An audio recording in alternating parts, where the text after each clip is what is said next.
The do factor. What does that mean when it comes to whitetail hunting? I think anything in life, there's a do factor. It's about to happen. It hasn't happened yet, it's about to happen.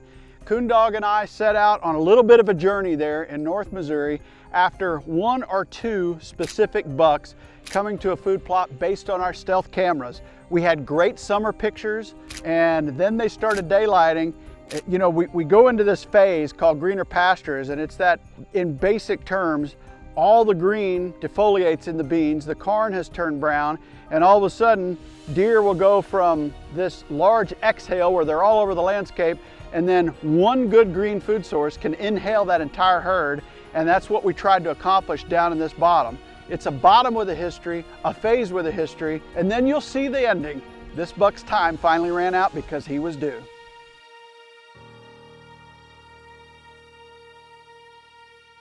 What are we really talking about when it comes to do factor? Well, with whitetails, especially this day and age with cellular cameras, I hear a lot from different hunters about, oh, I got a trail picture of that deer, I better get in there. And in some cases that may be true, especially if he's of a morning going to bed. However, in many cases, I think we all fall into this trap. Where he's at is soon where he's been, and he's on to somewhere else. They don't just stay in one little camera location. They're going to move around and cover a lot of different ground, regardless of the phase or the time of the year. During the rut, they cover more ground. Early and late, they cover a little bit less ground. However, if you look at a trail camera and go, one instant in time, what does that represent? Well, like I said, that's where he's at, that's where he's been. It's really about predicting when he's coming there again. And if you have the right access, both in and out, especially important in the early season because you can't move that herd, it'll domino everything out, then you can hunt the same spot provided the wind stays correct. If you feel confident that he's eventually going to daylight there again, there is a do factor, especially during the early season when they're so patternable. They don't do the same thing every night. Most bucks don't, some might, especially when the weather conditions aren't ideal. We've been 15 to 20 degrees above normal the entire early season, so that limits how often you could expect a deer to daylight, but we had good access in and out, and we had a good safe wind. And we were gonna play the odds that eventually one of these shooters we were after would daylight and give us a shot, thus the title, Do Factor. Well, Coondog and I got done, got showered, got into our muddy Deviate, and we're racing to get to a stand here in Missouri. And all that storm, all that front that was about to hit, dropped about 10 drops of rain, and that was it. I mean, it was depressing. I thought we were going to get it, and you can see the highway's dry and the yard's dry, everything's dry. We're on 50 plus days with no rain, and it missed us again. So I'm going to get out here and check the weather. With this front swirling around, I'm going to check the wind direction and see what we're getting. It's calling for a south-southeast, but these fronts can throw you a curveball sometimes. Perfect. Is it going to stay? We're going. All right. We are heading into one of my favorite spots. I've been waiting for this wind. DeerCast wasn't calling for it, but we got it. So we're going to go in here and get down to this pretty bottom. We've got radishes off to the west, clover to the north. And I am fired up. Show you how dry we are.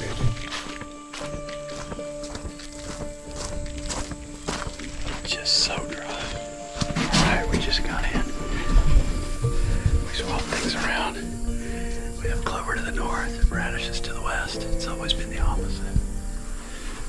But it looks good down here. I'm really excited to be down in this field because all of our beans have defoliated up on the ridge behind us. And we've got this giant radish field and this green clover field.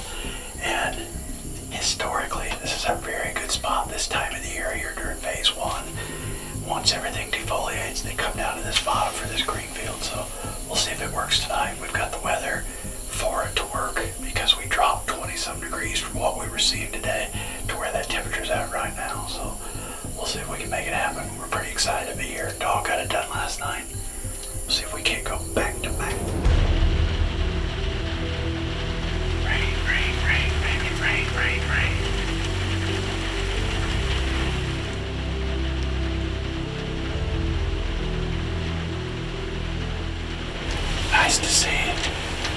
I'm as excited about seeing the rain falling as I am seeing the deer. This is just awesome. So we'll see how the night unfolds. It's early and they're already starting. It's only 6:15, so we've got a lot of daylight and a lot of rain.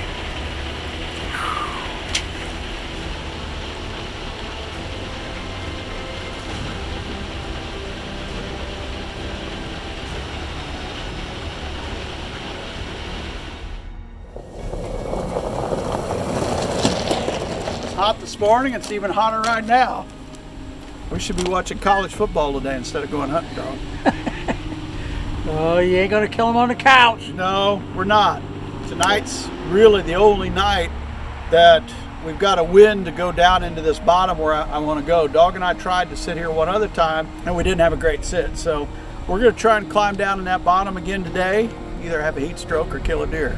But it's warm today, man. I mean warm. 87 on the thermometer, but that's where it was when we killed them last year. It was earlier in the year than this as far as the date range, but looking back through DeerCast past, it was warm like this. But they're still out there. We're gonna go hunt them and deal with the heat. Here we go, dog. Let's do it. 86 in the truck. A little warm.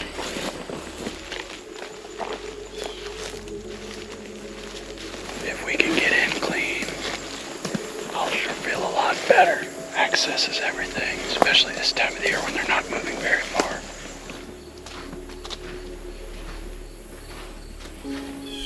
We're still down here in this creek. We're gonna ascend up this ladder here about 10 or 15 feet and jump in that blind. It's nice and cool down here. It's amazing the difference here versus up on the ridge, but we've got a clover field that runs to the north and a radish field, biologic radish, that goes off to the west. We're at a 90 here, and the deer oftentimes will go from one food to the other. That's the way we designed it. There's about an acre of each, and we've just had awesome success in this spot. I was telling Dog, it may be one of the best early season spots we have. So we're gonna climb up there and see what we get into.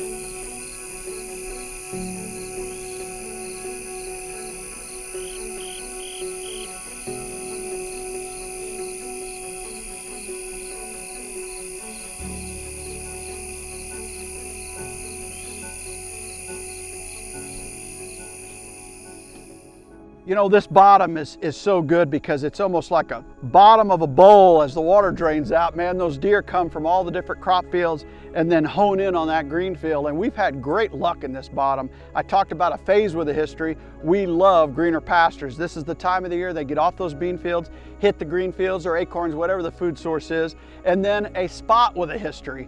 This was something that I set up years ago because of that natural pinch point in the field. When I first bought that farm, that field was fallow. There was just grown up cover everywhere, and I was like, man, could you imagine a food plot right here and split the difference between food one way, food the other way, two different products or two different tastes, if you will, for the whitetail. Clover to the north, radishes to the southwest. We've also alternated those, but some reason to incentivize movement through that pinch point from one field to the other.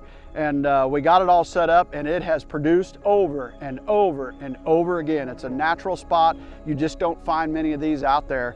I can remember Perry killed a big 8 down there. I filmed Wade with a rifle one year kill a giant deer. We filmed our hunt winner, Mike Bessel, kill a deer after several days without success. It's just been one of those spots that we've had great luck. We've killed turkeys down in that bottom. I know Paul Butsky's killed down there. I've killed down there. It's just a magical spot, and you gain confidence through time that it's going to be magical again. Even with the weather conditions, we just felt so strongly about this, and we felt like there was definitely a do factor in play. Ready to have a heat stroke, Dog? Baby, we're ready. We're gonna get in there after him, ain't we, buddy? Oh, heck yeah. I'm excited. Me too. It's gonna be a fun night. It's gonna be a hot night, but it'll be a fun night. And they say the definition of insanity is doing the same thing over and over and expecting different results. So I think we qualify as insane because we're going to do her again. Let's get all for a deer. All for a big deer. Big deer. We're doing something that I almost never do. I did it one time after Bucktober because we had the same wind and warm temperatures right in a row. We had good access in and out. I just kept hunting it day in and day out. And it comes down to good access in and out. If you're not affecting the deer herd, they're not smelling you while you're hunting, you can keep hunting a spot. Those spots are rare. This is one of them where we're getting by with it. So we're just gonna keep going until we kill this deer, because even though it's hot, this phase is ticking away, because in just a few short days, it's gonna be at the end of this phase. And then there's that long period there during the October lull, which they don't daylight a whole heck of a lot. So this is one of the better phases. While it's here, we're gonna hunt it. And there's no better place to go than where we're going. So we're gonna jump in there and see if we can't make it happen tonight.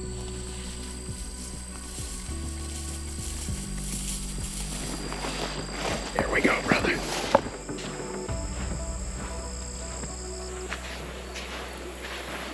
I saw some tracks back there. Looked like a white man carrying 25-pound bag of hives.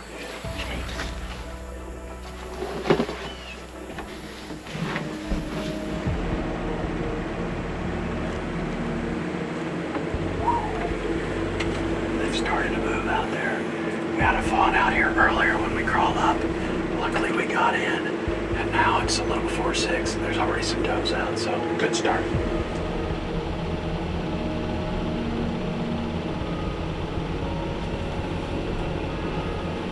The buck on the left is the mature one. That's a beautiful deer back there. I think that deer's 7 or 8 years old.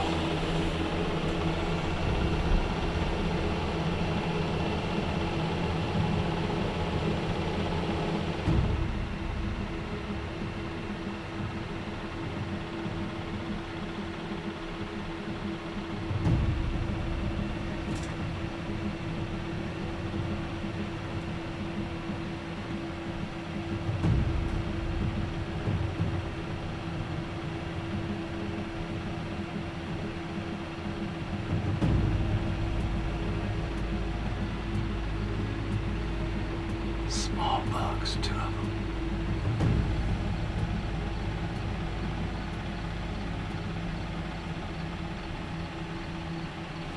We are having one incredible scent. The pressure did not disappoint. The high pressure, I mean. We've had bucks all around us, does all around us. There's still deer out here. We're gonna be here a little bit after dark, but what a scent. That's what this phase is all about. Heat or not, they were moving.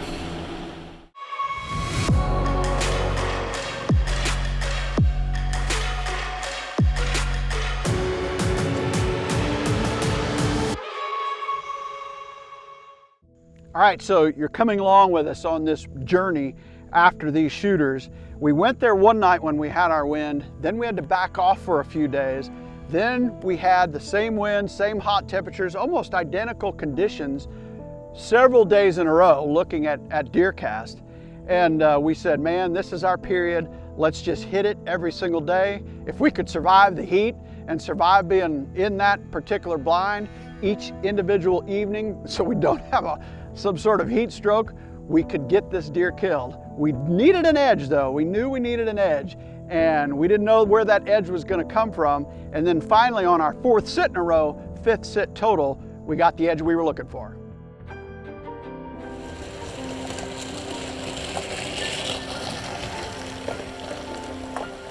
Kill one, dog. Let's go. Let's load up all our stuff. All right, Will.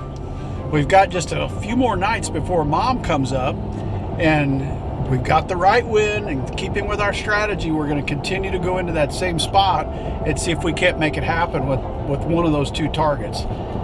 We've talked about the spot, we've talked about the access, all that good stuff, but the last 3 nights we've not been caught going in or out, so we feel like it's still like a first time in, and we're just going to try and get that do factor in our favor.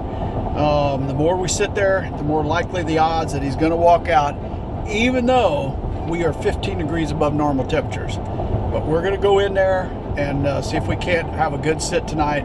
The last 2 sits specifically have been awesome. All right, Dog and I are both fired up. This is night number 4, correct? Yep, in a row down here. Wind's right. We've not been affecting the deer. Temperatures are still high, although cloud cover rolled in. Dropped that temperature today about 6-7 degrees from what the high was. So this may be exactly what the doctor ordered to get him on his feet a little earlier. We saw one of our targets the other night, but it was at legal. And then he came on through. I tried to get some footage, but it was really dark. I bet if we brighten it, we might be able to see him. But we just need him off his belly and on his feet a little bit earlier. Those clouds might do it. We're gonna keep a positive attitude until we kill this deer. There's nothing, it's hard to replace the power of a positive attitude, because the moment you think you're not gonna kill one and you're not ready, he's gonna slip by. You always gotta be ready mentally, sharp, focused, and convinced you're about to kill one. Then you'll be ready.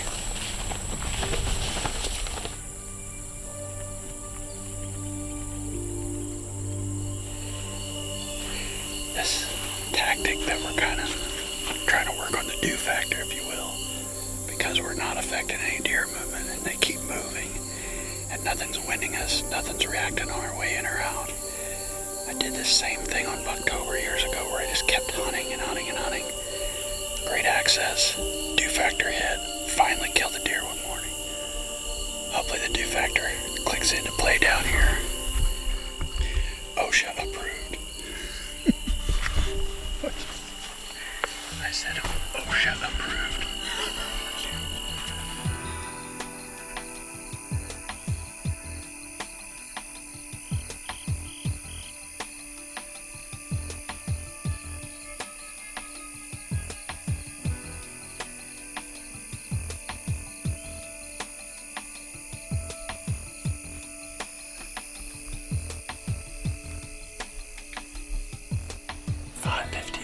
We saw our first deer at like 5:43.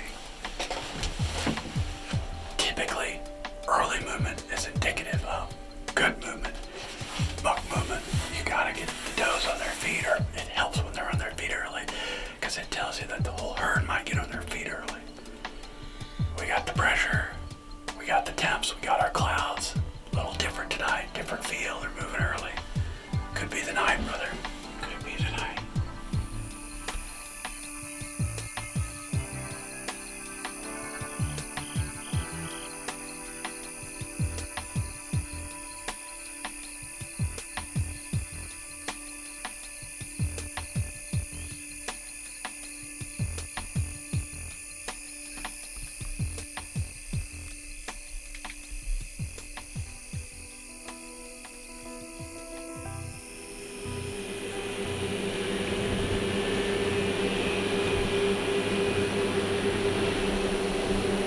Shooters to the left, not the one with the forks, the one with the big.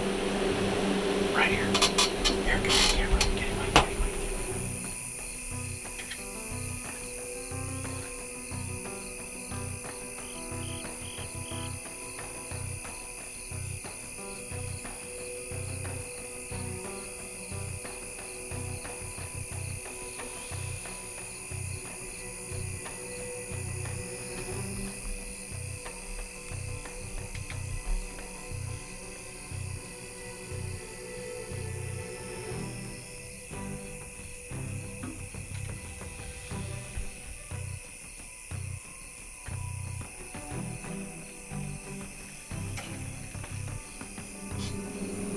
That's our number one target right there.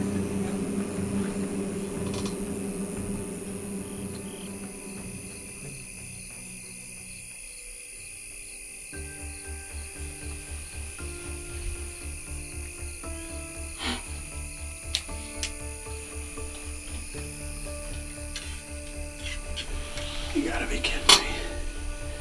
You gotta be kidding me. Come on, man.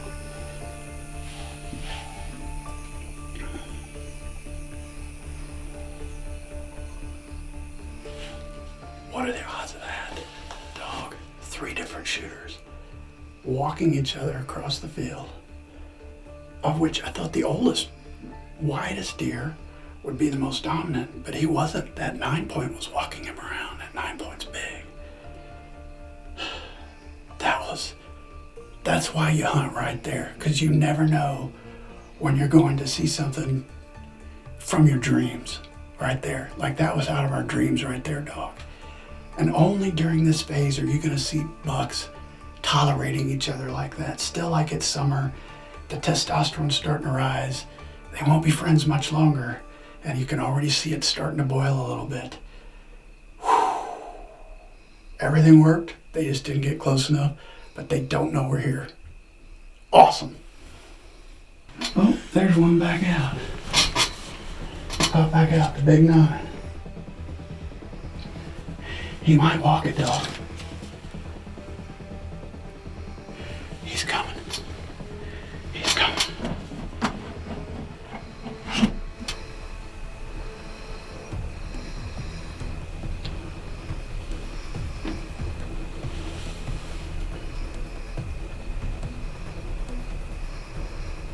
Sooner or later, he's gonna go to this clover, I think. Or the scrape tree, maybe.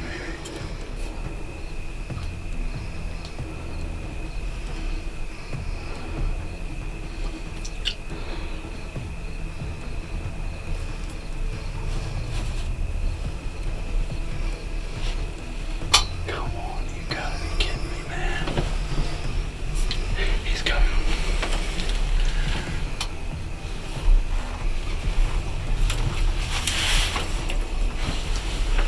Okay, here we go.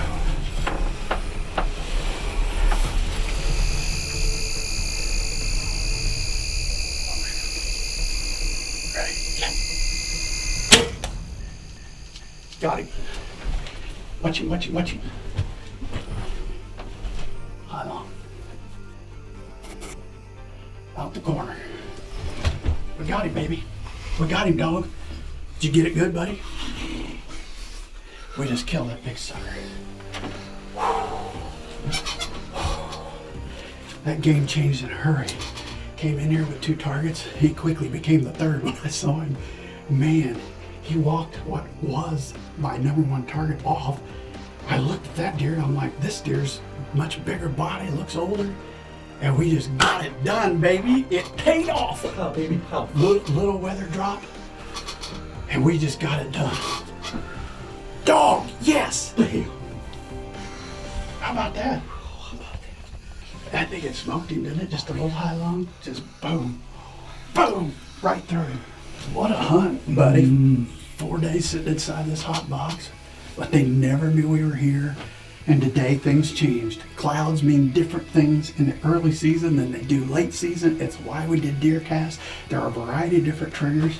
Because late season clouds roll in, you can just about kiss your movement goodbye. Early season, after all this heat, clouds roll in, offers a 6-7 degree drop in temperatures. Boom, they're all walking. What we saw here tonight, I don't ever remember seeing that on an early season hunt. Just rack after rack. Like I said, they're not going to tolerate each other much longer. We just got the bully out of their way. I know He's the bully. Awesome, dog. Thanks for being here, buddy. Oh, thanks for having me up, man. That was fun.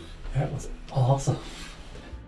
All right, we checked it out on DeerCast, and my instinct in the field was top of lung, hopefully aortic, but I think I'm just below it. On the entry side, exit towards the center of lung as far as up and down. And I think given that body angle, it might have gotten into liver. So I feel really good about the hit. We're going to give him, probably time we go tracking, about an hour and a half. And I think we'll be smiling here pretty quick. That's a good sign right there, huh? Look at that. I mean, absolute perfection. Absolute perfection. Look at that. That is the Kill Zone RX Rapid Expansion. See it up there? Oh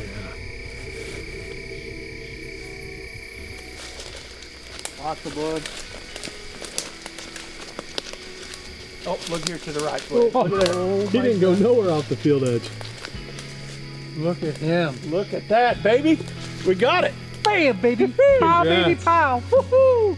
Congrats. But he sure fell in them briars. He sure did. He Sure did. Here, I'll hold the light while you get him, Mark. Yeah, thank you. Big, beautiful Missouri buck. Awesome. Okay, I'm all notched. Perfect. We'll get him to the field. A beautiful clover field to talk about him. Yeah, absolutely. Well, happiness at the end of the blood trail. I talked about that brand new broadhead from NAP. It's a Killzone RX, rapid expansion, and that's exactly what happened here. Look at the size of the entry wound on this animal. I do believe this deer is a buck we had last year, thought him 6.5 last. It's a chance he's 7.5, and the way he behaved tonight, he behaved like a big mature buck. He came out in the field with that other 8 with the common base 2, and then that other big giant wide deer, and his body was much larger than any deer on the field. He walked the other deer off the field, and I mean, it was just a night to remember. This is a spot that has a history, and we added to that history tonight. I want to thank the dog for sticking in there with me the last few days. Thanks to Wade and Brian coming down to help us with this deer, but what a Missouri buck. On a very warm start to the Missouri season. Dog killed one the second night of the season. We've been going every day even though the temperature's been approaching 90. And then what do you know today? Clouds rolled in, dropped the temperature down to 82, 83, and man, they were all on their feet. The dew factor kicked in, and 4 nights in a row in that hot blind, we finally sitting here behind a beautiful Missouri buck. Awesome. So there you have it, dew factor. All of the wheels on the slot machine lined up, and we hit the jackpot that night. A big thanks to Dog. I appreciate you sticking in there with me through some hot sits in that blind. It finally paid off. Big thanks to Perry and Wade. We always talk about it. When one guy shoots one here, it's really everybody shooting them because it's a team effort all the way. So that's what we love most about deer hunting. Brian came down, Wade come down, and we just celebrated the moment and had a blast down there in that bottom. The history continues.